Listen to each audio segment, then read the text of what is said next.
For 10 years, Eleanor had set aside money from every paycheck. Not all of it, of course. A family had to be fed and clothed, but a third of her income went into an account only she knew about. For the last 5 years, she'd been working 2 jobs. By day, she was an accountant for a construction company. In the evenings, she taught online courses on financial literacy. She slept 5 hours a night. She denied herself new clothes, cosmetics, and trips to the salon. But this morning, she had signed the papers for a luxury house in Aspen Meadows, a prestigious community 15 miles from the city. A 2-story home with panoramic windows, a fireplace, and its own quarter-acre of land, the dream of her entire life. Eleanor returned home around 3 p.m. Joy was still bubbling in her chest, and her hands trembled slightly with excitement.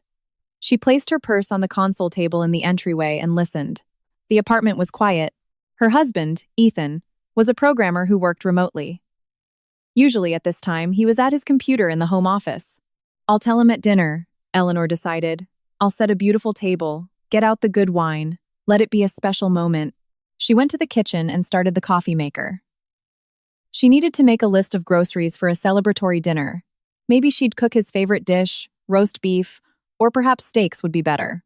Ethan's phone rang somewhere in the living room. Eleanor heard him come out of the office and pick it up. "Hello, Mom." Her husband's voice sounded tense. "Yeah, I'm home."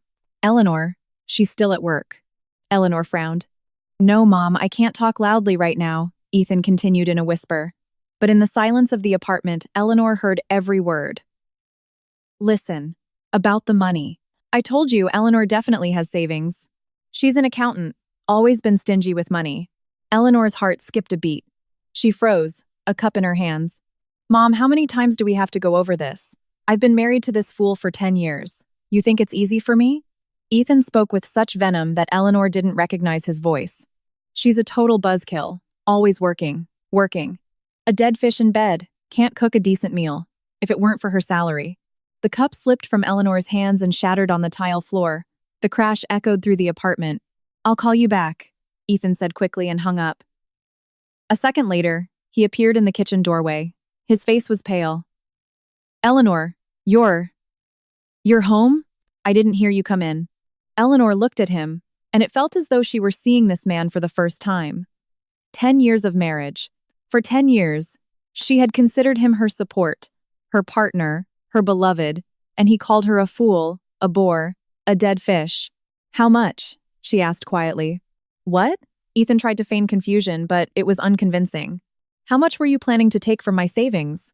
He licked his lips, hesitated for a second, then waved his hand dismissively. "Listen, don't make a mountain out of a molehill. Mom just asked to borrow some money. My brother's having problems with his business. He needs to cover a debt urgently. $20,000. We're a family, we should help each other." $20,000, Eleanor repeated. "And you weren't going to ask me?" "Well, why?" Ethan shrugged, and in that gesture was such disdain that Eleanor felt a chill spread through her. "You would have just started whining that you're saving for something or other. It's easier to just take it and pay it back later." "For something or other?" Eleanor echoed. "And how are you planning to take the money from my account?" Ethan averted his gaze. "I saw your password hints in a notebook in your desk drawer. I saw it by accident." "By accident." "Eleanor, don't make a scene," Ethan raised his voice. "I'm your husband. We have a shared budget, a shared life. What secrets can there be?" "A shared budget?" Eleanor laughed, and the sound was strange even to her own ears. "Ethan, you haven't contributed a single dime to the family for the last 3 years. "I pay for the internet," he protested. "And anyway, I earn more than you. I just need money for my own expenses." "What expenses?" "That's my business." Eleanor bent down and began to pick up the broken pieces of the cup. Her hands moved automatically, while fragments of memories flashed through her mind. How 3 years ago, Ethan had suddenly bought the latest expensive smartphone. How he regularly stayed late at work. How, for the past year, he had barely touched her, citing fatigue. "You have someone else, don't you?" she said, rising from the floor. It wasn't a question. Ethan's face twitched. "What makes you say that? How old is she?" "Eleanor, what are you even talking about? How old?" Ethan gave her a long look, then smirked. It was an ugly, crooked smile. 23. Her name is Chloe. "We met a year ago at a conference. She's a marketer. Smart, beautiful, and yes, with her, I feel alive. Not like with you, a robot who does nothing but work and count pennies. A heavy ringing silence hung in the air.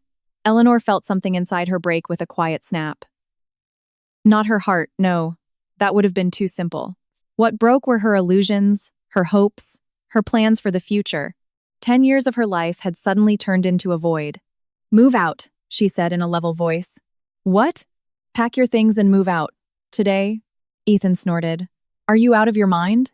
This is my apartment. And anyway, if you think I'm going to leave empty-handed after 10 years of marriage, you are sorely mistaken. I know you have savings, significant savings. And in a divorce, I'll get my share. Your share, Eleanor nodded. Fine, a divorce it is then. A divorce it is, Ethan agreed. And you can be sure I'll find a good lawyer. You worked 2 jobs. Excellent. That means you have a lot of money. Half of it is mine. And this apartment is mine anyway. It's in my name. So you're the one who'll be packing her things, darling. He turned and walked toward the office. At the doorway, he looked back. And, by the way, Chloe's pregnant, so I'll need a bigger place anyway. You can start looking for a rental. The office door slammed shut. Eleanor stood in the middle of the kitchen, among the shards of the broken cup, and slowly exhaled. Her hands were no longer shaking. A strange, icy clarity settled within her. She took out her phone and opened the photo she had taken that morning. The luxury house in Aspen Meadows, 2 stories, panoramic windows, titled in her name. The apartment was indeed registered to Ethan. It was his property, inherited from his parents before their marriage. But the house was hers alone, completely and indisputably. Eleanor smirked and dialed her lawyer's number. Hello, Catherine? This is Eleanor Vance. Yes, the same one. You handled my closing this morning. Tell me, do you also handle divorce proceedings? Eleanor calmly picked up her purse and walked to the door. Her hands weren't shaking. Her voice was steady. 10 years of working to the bone had forged her character better than any stress management training. Where do you think you're going? Ethan blocked her path. I said you could stay for a couple of days. Thank you for your generosity, Eleanor smiled faintly. But I have somewhere to live. Going to cry on a friend's shoulder? He sneered.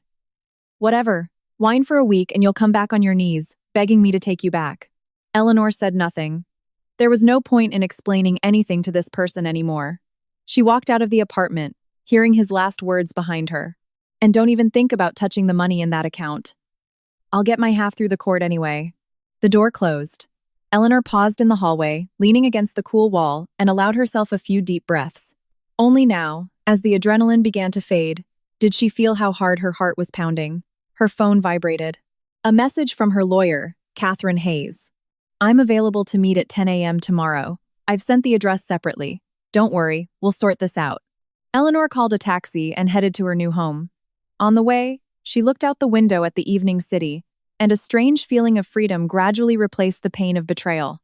Yes, it hurt, but it would have hurt even more to find out a year or 2 later, after Ethan had already drained her account. The house greeted her with silence and the smell of new furniture. The realtor had thoughtfully left a welcome gift, a bottle of wine, glasses, and a basic set of bed linens. Eleanor poured herself a glass of wine, sat on the sofa in the living room, and only then allowed herself to cry. Not from self-pity, but from relief. The next morning, Eleanor woke up at 7 a.m. out of habit. She took a shower in the huge bathroom with a skylight, through which the morning sun streamed. She put on a sharp business suit and drove to the lawyer's office. Catherine Hayes listened to Eleanor's story, making notes in a legal pad. So, the apartment was titled to him before the marriage. Yes, that's correct. And the house was purchased with your personal funds from a separate account? Yes. Ethan didn't even know the account existed. Excellent, the lawyer nodded. According to state law, property acquired by one spouse before the marriage, or as a gift or inheritance during the marriage, is considered separate property. The same applies to assets purchased with personal funds that have been kept separate. If you can prove that the house was bought with money saved separately from the marital budget, it will remain solely yours. I kept records. Eleanor pulled a thick notebook from her bag.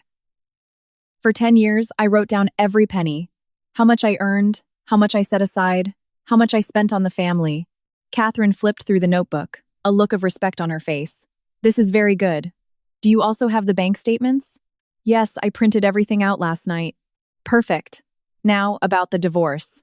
You said your husband has been cheating on you for a year and his mistress is pregnant. Is there proof?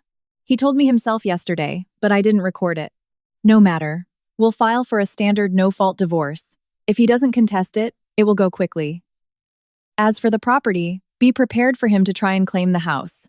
But with this evidence, our position is very strong. And if he claims he helped me save, then let him provide proof, the lawyer smiled. You have records and statements confirming the source of every penny. What does he have? Eleanor thought about the last 3 years when Ethan had barely contributed to the family budget. He has nothing. Exactly. I'll prepare the divorce petition today. We'll file it with the court tomorrow. The next 2 weeks passed in a strange haze. Eleanor went to work, returned to her new house, and started to furnish it. In the evenings, she sat on the terrace with a glass of wine and watched the sunset.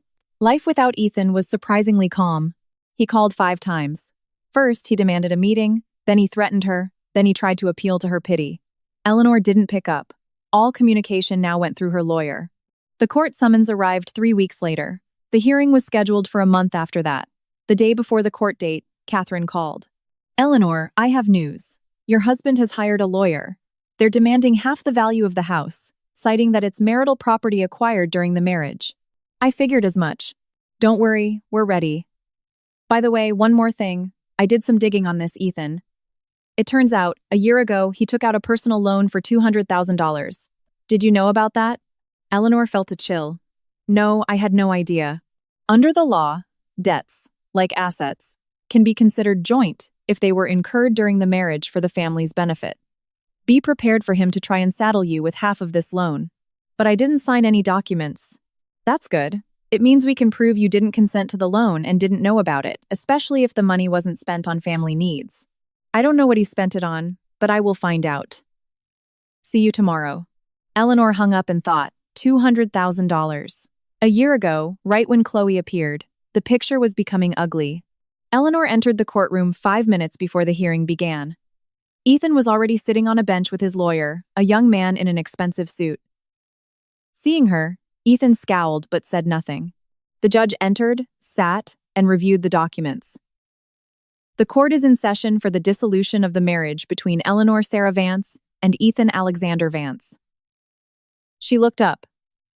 The petitioner, Miss Vance. Does the respondent object to the divorce? Ethan's lawyer stood up. No, Your Honor, my client does not object to the dissolution of the marriage. However, we insist on the division of jointly acquired marital property in accordance with state family law. What specific property are you referring to? The luxury house in the Aspen Meadows community, purchased by the petitioner approximately 1 month ago, valued at $800,000. Since the property was acquired during the marriage, my client is entitled to half its value. The judge looked at Catherine Hayes. What does the petitioner's counsel say? Your Honor, Catherine stood. The house was purchased with my client's personal funds, which she saved over 10 years in a separate account. We have complete statements proving the origin of every penny. Furthermore, we are prepared to present evidence that the respondent has not participated in the formation of the family budget for the last 3 years. Ethan flinched, but his lawyer placed a hand on his shoulder. Present your evidence, the judge nodded. The next hour was spent examining documents. Eleanor's notebooks with her records, bank statements, income statements. Everything was detailed to the cent. How much she earned, how much she saved, how much she spent on the family. The judge studied the documents carefully, occasionally asking clarifying questions. Mr. Vance, she finally addressed Ethan. Do you have any proof that you can Ethan looked at his lawyer, flustered. I paid for utilities. That is part of the obligation to maintain a home, the judge interrupted. I am asking specifically about the savings for the purchase of the house. Well, I brought money into the family. Present documents confirming your income and expenses for the last 3 years. Ethan's lawyer hesitated. Your Honor, we are not prepared to provide such documents at this time.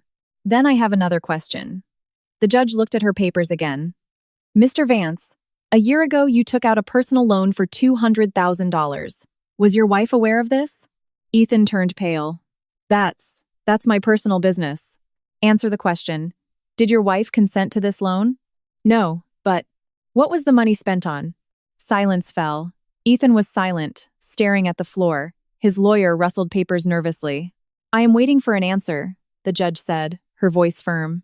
On personal needs, Ethan finally forced out. Please specify. This has no bearing on the case. It has the most direct bearing. If the loan was for family needs, the debt would be considered joint. If it was for personal use, it remains yours. So, what did you spend $200,000 on? Ethan clenched his fists.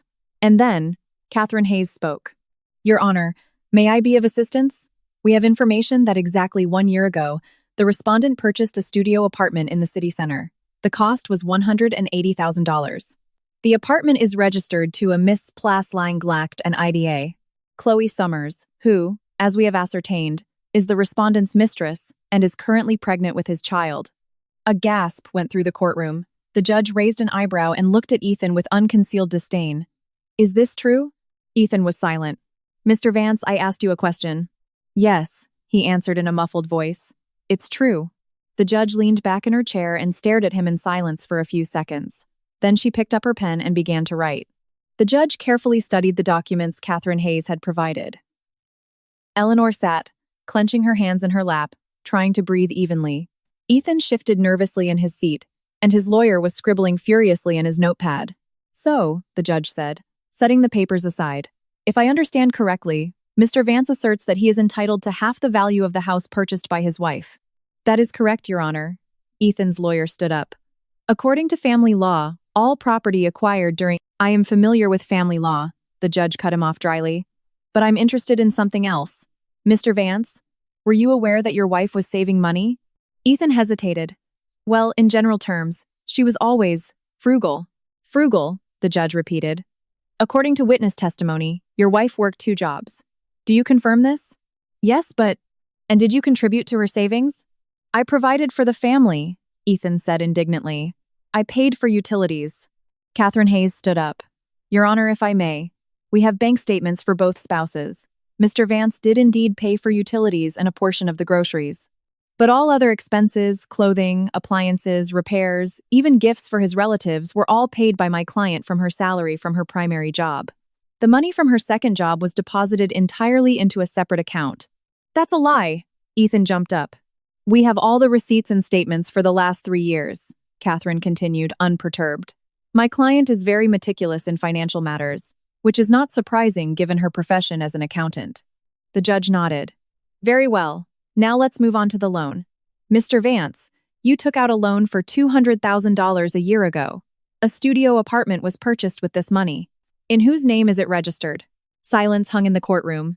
In the name of Chloe Summers, Ethan mumbled. Speak up so the record can capture it, the judge demanded. Chloe Summers, Ethan shouted. So what? It's my personal life. Your personal life becomes a matter for judicial review when it involves the division of assets, the judge responded coldly. So, you purchased an apartment in another woman's name while married, and now you demand half the value of a house your wife bought with her personal savings. Eleanor felt a warm wave of hope wash over her. The judge was clearly on her side. Your Honor, Ethan's lawyer interjected. The loan was taken out by my client, which means it is a joint liability of the spouses. According to the law, Catherine cut him off. If one spouse takes out a loan without the other's knowledge and spends the money on non-family needs, the second spouse is not obligated to participate in its repayment. We have Mr.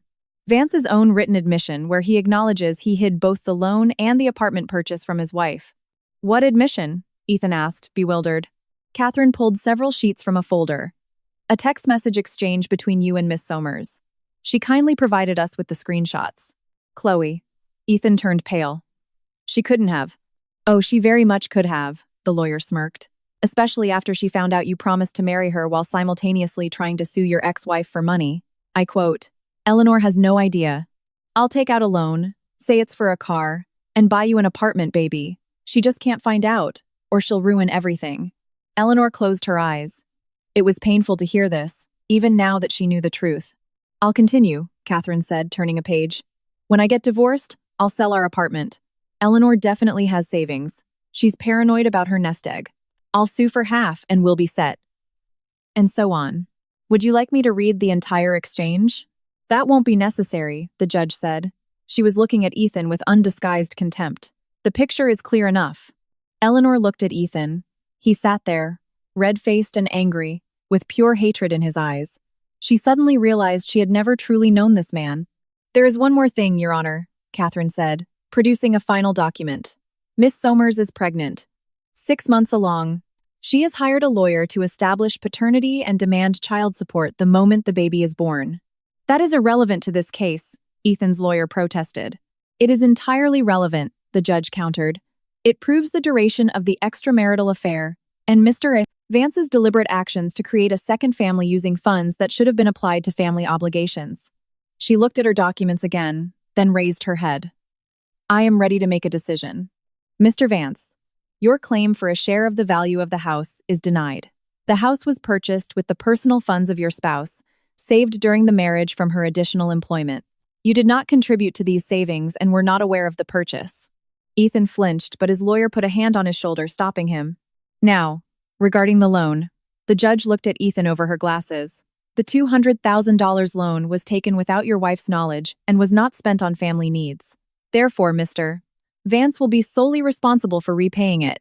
Furthermore, given that a portion of marital funds was used to make payments on this loan over the past year, Mr. Vance is obligated to reimburse his wife for half of the amount already paid."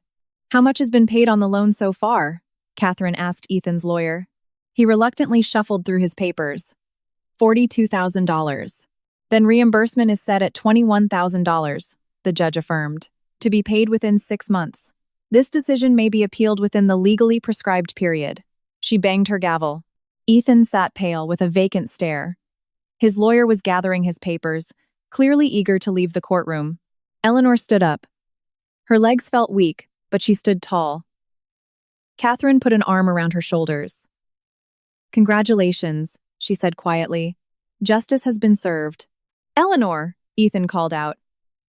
She turned around. He stood in the middle of the room, looking lost and pathetic. "You understand that I can't pay all this back, right? I still have the loan, plus Chloe's child support. Maybe we can work something out?" Eleanor gave him a long look. This man had been her husband. She had made him breakfast, washed his shirts, tolerated his mother, and scrimped on herself so the family would have everything it needed. And he had called her a fool and a bore, cheated on her, and planned to sue her for her life's savings. "No, Ethan," she replied calmly. "We can't work something out. You had 10 years to treat me like a human being. You chose a different path. Now live with the consequences." She turned and walked out of the courtroom without looking back. Catherine walked beside her, and with every step, Eleanor felt a weight lifting from her shoulders. Ahead of her was a new life in her own home, free of lies and betrayal, and she was ready for it. A week after the trial, Eleanor stood in the foyer of her new house, unable to believe it had really happened. Sunlight poured through the huge panoramic windows, reflecting off the light hardwood floors. She walked slowly through the rooms, listening to the silence unfamiliar, but so welcome. No reproaches, no snide remarks about her working on weekends again. No Ethan. The phone in her pocket vibrated. It was Catherine. "Eleanor, good afternoon. I have news." The lawyer's voice sounded pleased. "Ethan has transferred the first portion of the compensation." "Already?" Eleanor was surprised. "I thought he'd drag it out until the very end." "It seems our friend has realized the game is over, and for good reason. He has a court order against him, and I hinted to his lawyer that the next step would be asset seizure." Eleanor smirked. In these past few weeks, she had learned to enjoy the small victories. "And what about the rest?" Now, this is where it gets interesting. A note of satisfaction crept into Catherine's voice. "Ethan is trying to sell the apartment. So, Chloe is putting on the pressure. Not just her. I did some checking. The bank has started demanding early repayment of that $200,000 loan. Ethan missed 2 payments.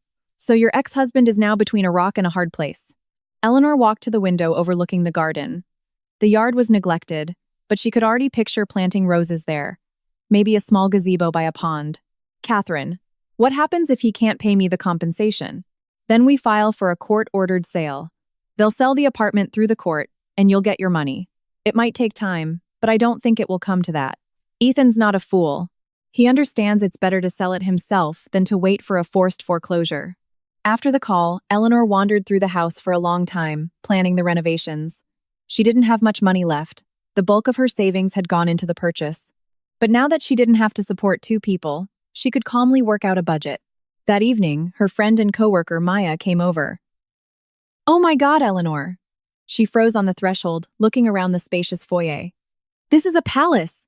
You were so smart not to say a word to that jerk."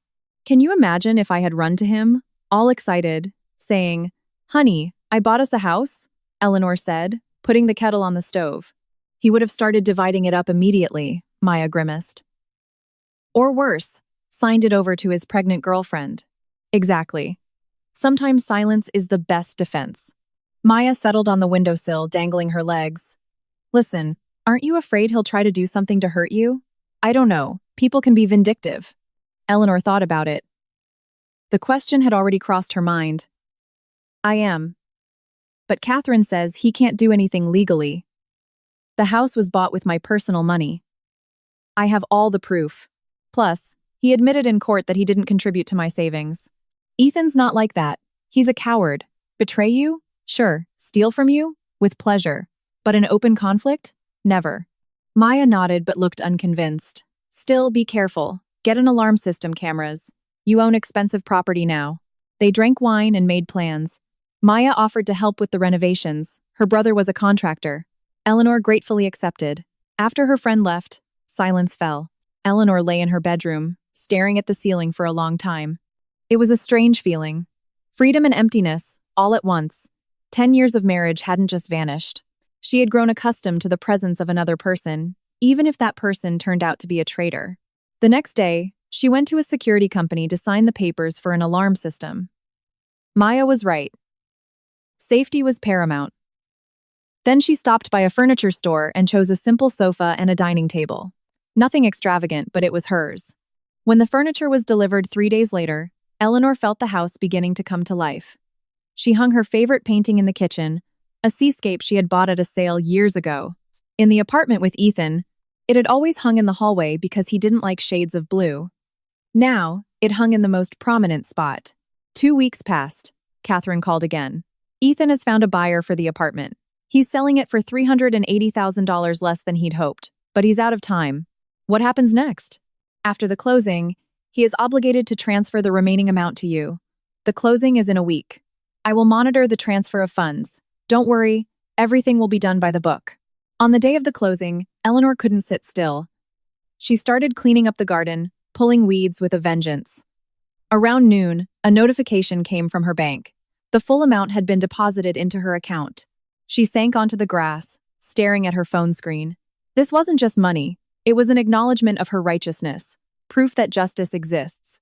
That evening, she opened a bottle of wine, inexpensive but a favorite, and sat on the porch of her house. The sun was setting behind the trees, painting the sky in shades of pink and gold. A bird sang somewhere in the distance. For 10 years, she had worked for this moment, for her own home, her own life. And although the path had been harder than she had imagined, the goal was achieved. Her phone vibrated, a message from an unknown number. "I hope you choke on your money." Eleanor deleted the message without a second thought. Someone else's malice no longer had power over her. She took a sip of wine and smiled at the sunset. Ahead of her was a new life, her life, and it was just beginning.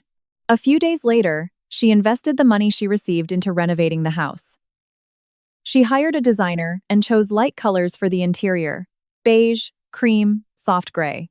She craved air and light after all those years spent in a cramped one-bedroom with dark wallpaper chosen by her mother-in-law. Work continued. Eleanor quit her second job. She could now afford to work a single, full-time job. "Eleanor, you finally look rested," her colleague Sarah remarked at lunch. "And you look 5 years younger, I swear." Eleanor smiled. She did feel different. She slept 8 hours a night and ate proper meals instead of on the run. On weekends, she walked in the park near her house, which had bike paths and a pond with ducks. But the peace was short-lived. In early October, as the renovations were nearing completion, Eleanor first noticed a strange car near her gate. A dark gray sedan was parked across the street, just beyond a streetlight. The engine was off, the windows tinted. At first, she thought it was one of the neighbors or that workers had gone to the wrong address. But an hour later, the car was still there. Eleanor went out onto the porch, throwing a coat over her cardigan. The autumn air smelled of damp leaves and wet earth. She took a few steps down the path, trying to see the license plate, but the car suddenly started and slowly pulled away. Eleanor stopped, her heart clenching unpleasantly. She took out her phone and took a picture of the moving car. The plate number was blurry, but the make and color were visible. That evening, she sent the photo to Catherine. The reply came almost immediately. Looks like Ethan's car. Or rather, the one he bought recently after selling the apartment. Don't open the gate to strangers. Are the cameras working? Eleanor looked at her security monitor. The cameras were indeed working. After her talk with Maya, she had installed a video surveillance system, motion sensors, and an alarm. At the time, it had seemed like an excessive precaution. Now, it felt like the only sensible decision. They're working, she replied. Good. If he shows up again, save the recording. Don't engage in conversation without a witness. Eleanor put down her phone and stared out the window for a long time. Outside, the garden was darkening. The house was warm, smelling of fresh paint and wood, but inside her, that familiar feeling she had just begun to shake had returned. Anxiety. The next day, Ethan called. She didn't answer. Then a text came. We need to talk. Urgently. Eleanor didn't reply to that either. 10 minutes later, a new one. You think you've won? You're just temporarily hiding behind your lawyer, but the house was bought during our marriage, and I'll get the decision overturned. Eleanor reread the message twice, then took a screenshot and sent it to Catherine. Do not reply, the lawyer wrote back. He's trying to provoke you into an emotional exchange. Save everything. Eleanor obeyed. For a week, messages came almost daily, first angry, then pitiful, then angry again. You ruined my life. The bank took almost everything because of you. You could have been a decent person. I wasted 10 years on you. Chloe left me. Are you happy now? Eleanor's gaze lingered on the last message. Chloe had left him. Strangely, she felt no joy, only exhaustion.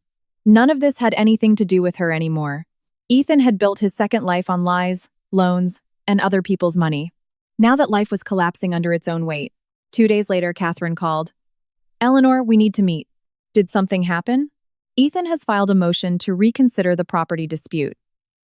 He claims you concealed part of the family income from the court and intentionally titled the house in your name to hide the asset from division.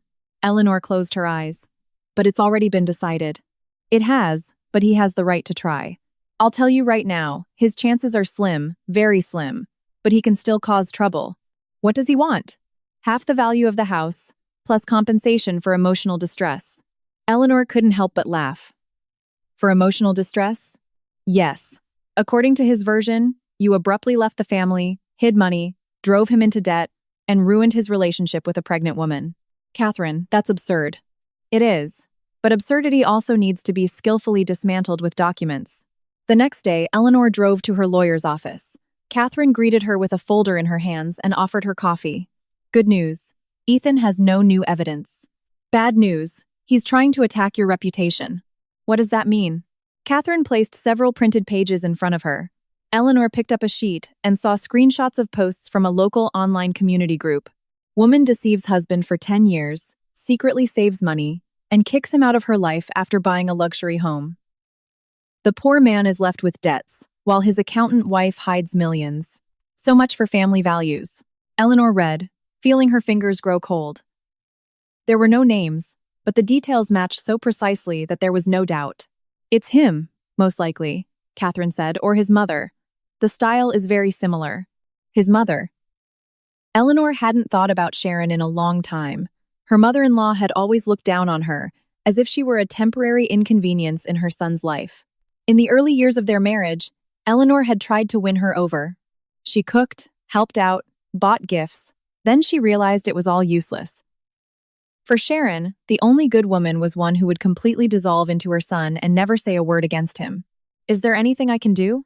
We can send a cease and desist letter for the dissemination of defamatory information. But first, it's better to gather proof linking these posts to Ethan or his mother. I've already sent a request to the group administrator. Will they respond?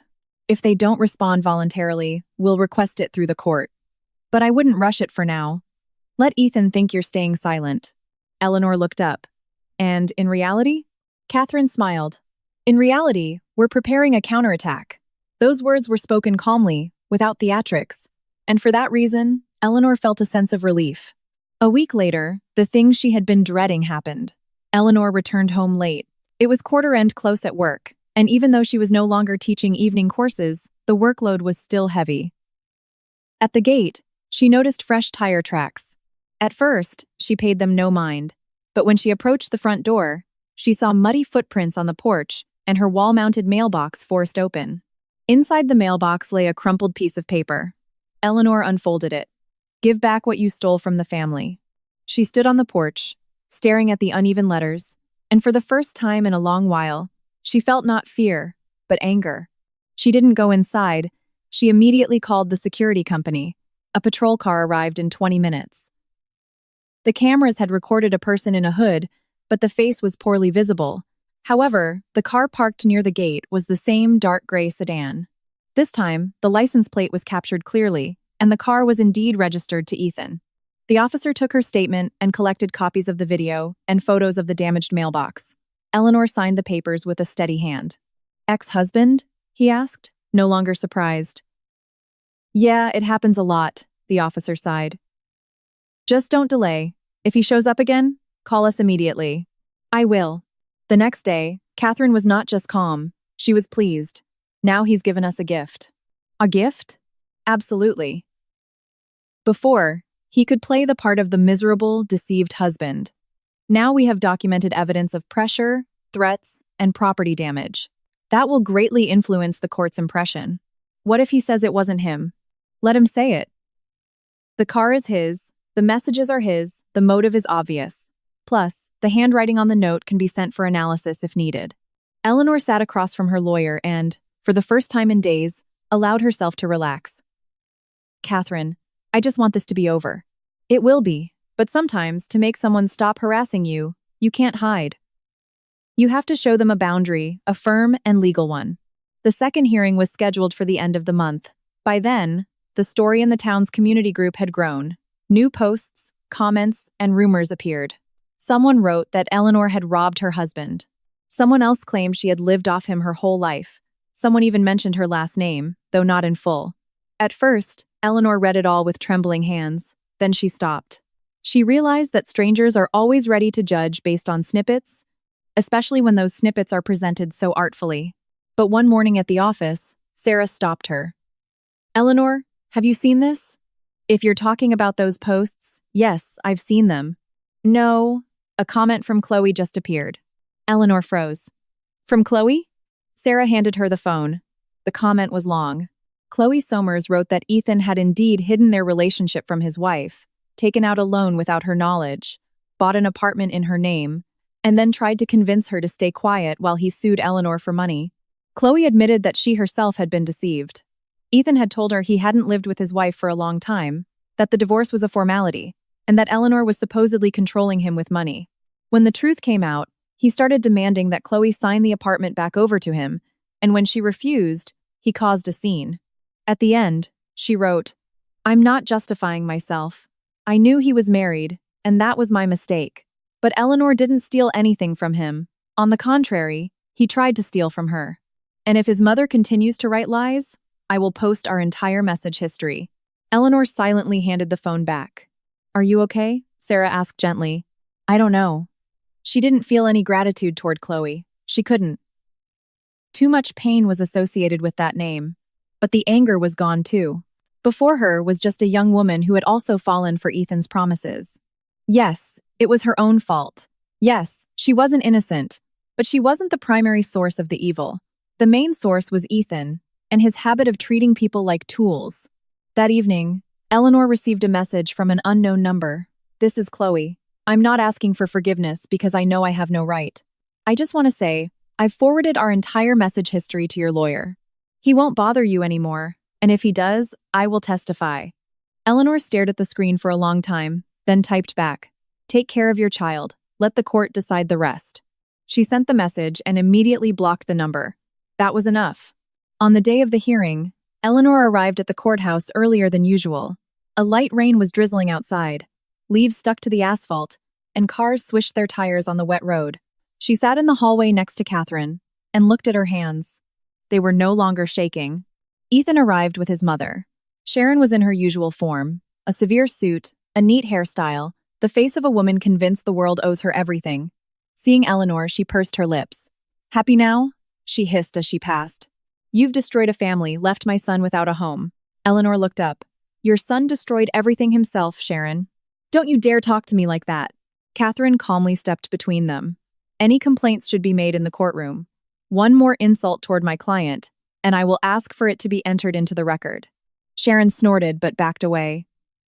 Ethan looked worse than last time, gaunt, irritated, with dark circles under his eyes. The expensive suit hung on him carelessly, as if it belonged to someone else. He avoided looking at Eleanor, but his mother, on the contrary, stared at her without blinking, with a hatred that was filled with too much powerlessness. When the session began, Ethan's lawyer tried to maintain a confident demeanor. Your Honor, my client believes the decision on the property division was made without considering all the circumstances. The wife concealed income, did not inform her husband about her savings, and then acquired expensive real estate, effectively depriving him of his right to marital property. The judge listened without expression. Does the respondent's side have any new evidence? The lawyer hesitated. There are no direct documents. However, the very fact that the property was acquired during the marriage, that fact has already been assessed by the court, the judge interrupted. I need new circumstances. Ethan couldn't hold back. She planned it all, he blurted out.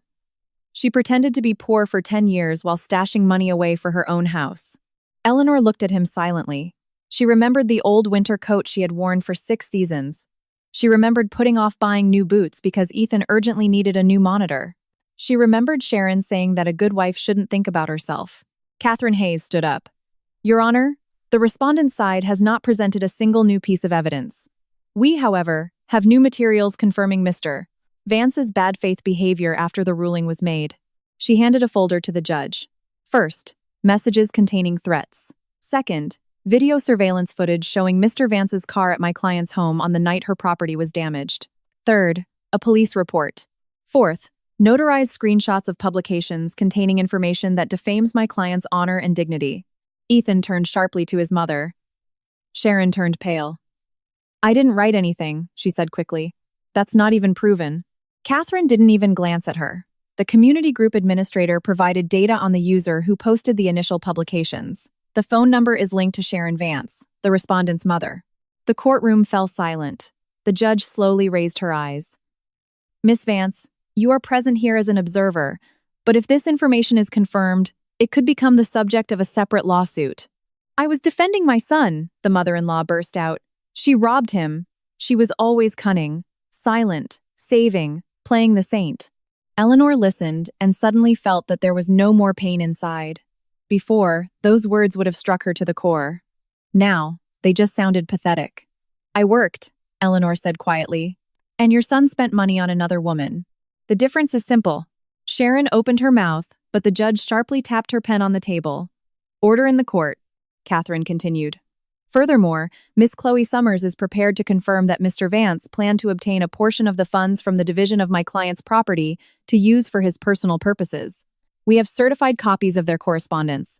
Ethan's lawyer looked as if he wanted the floor to swallow him whole. Your Honor, we request time to review these. You initiated this review yourself, the judge said dryly, and you came with no new evidence. While the petitioner's side has provided materials confirming she was pressured after the court's decision. She leafed through the documents. Mr. Vance's petition to reconsider the property dispute is denied. There are no grounds to alter the previously rendered decision. Moreover, the court advises Mr. Vance that any further attempts to pressure his ex-wife may lead to additional legal consequences. Ethan stood up abruptly. So she gets the house, the money, and I'm left with the debts? The judge looked at him coldly. You are left with the consequences of your own decisions. That phrase hung in the air. Eleanor would remember it. After the hearing, Ethan caught up with her at the exit. Eleanor, wait. Catherine wanted to intervene, but Eleanor stopped her with a gesture. What? Ethan stood under the courthouse portico. Rain streamed down the edges of the roof in thin rivulets. He didn't look angry, just lost. And that was even more unpleasant. I screwed everything up, he said in a hollow voice. Eleanor was silent. Chloe won't talk to me. My mom is pressuring me. The bank is pressuring me. Problems at work. I can't sleep at night. I really didn't think it would all turn out like this. You didn't think I would find out? Eleanor said calmly.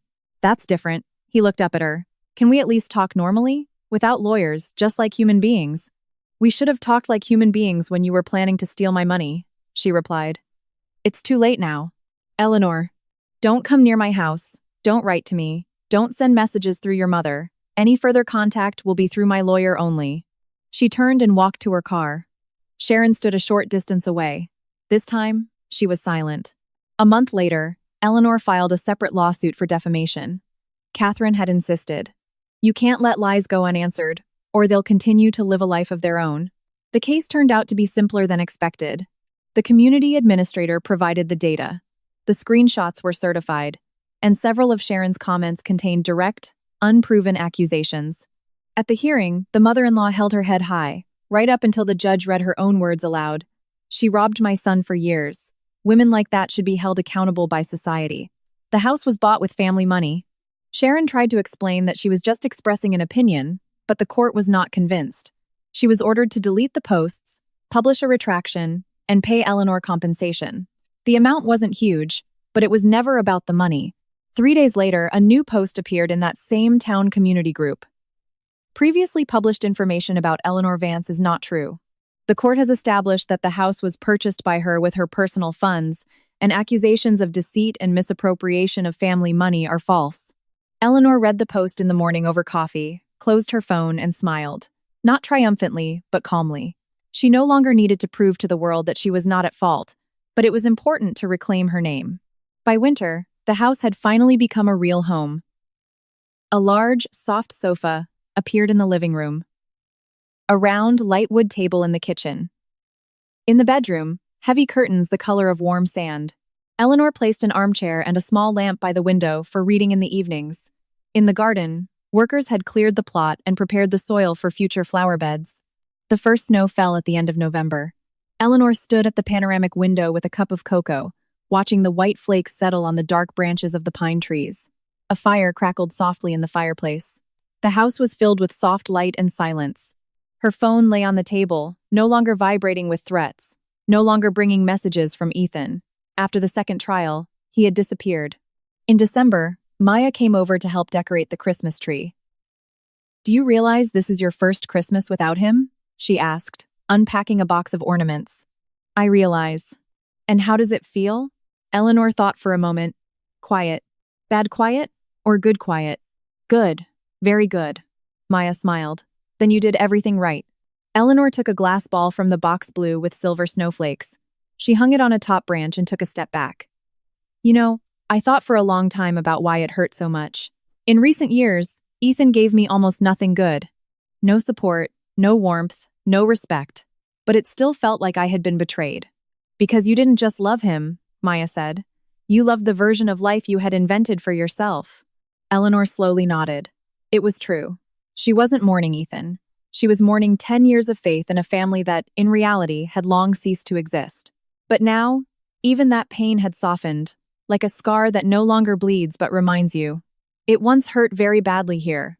On Christmas Eve, Eleanor invited a few close people over: Maya, Sarah and her husband, and a neighbor, Anna, who had become almost like family to her over these months. She set the table and cooked roast beef, the very dish she had once planned to serve Ethan on the day she bought the house. When the guests had gathered, Maya raised her glass.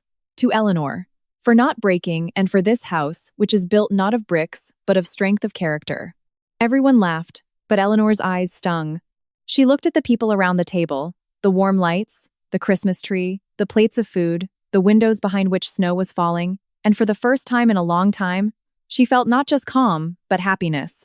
Not loud, not theatrically festive, but real, quiet, and confident. After midnight, when the guests went out onto the porch to enjoy the winter night, Eleanor lingered in the living room. Glasses stood on the table, the air smelled of tangerines and cinnamon. Embers glowed in the fireplace. Her phone vibrated. An unknown number. She opened the message. "Merry Christmas. I know I don't deserve a reply. I just wanted to say you were the best thing I ever had." I realized it too late. Eleanor stared at the screen for a few seconds. In the past, those words might have turned her world upside down, made her doubt, regret, remember. Now, they only brought a faint sadness. Not for him, but for the woman who had once waited for those very words from him. She didn't reply.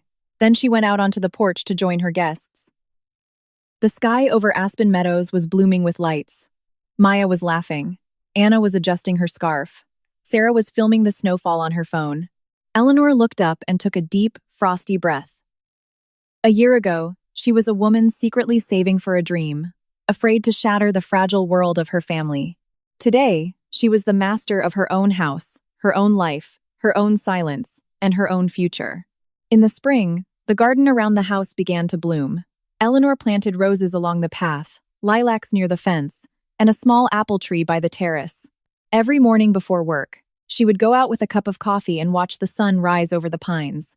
Sometimes it seemed to her that those 10 minutes alone were worth the entire journey. Behind her, a soft light glowed in the house. The painting of the sea hung on the kitchen wall. In the garden, the young apple tree reached for the sky. There was a lot of work ahead, many plans, many ordinary days. And it was wonderful, because now every ordinary day belonged to her. And Ethan remained in the past. Along with his greed, his lies, and his conviction that someone else's hard work could be taken with a single, arrogant demand. He was wrong. Eleanor hadn't stolen anything. She had simply one day stopped giving what was hers to someone who had never valued it, and that was the beginning of her real life.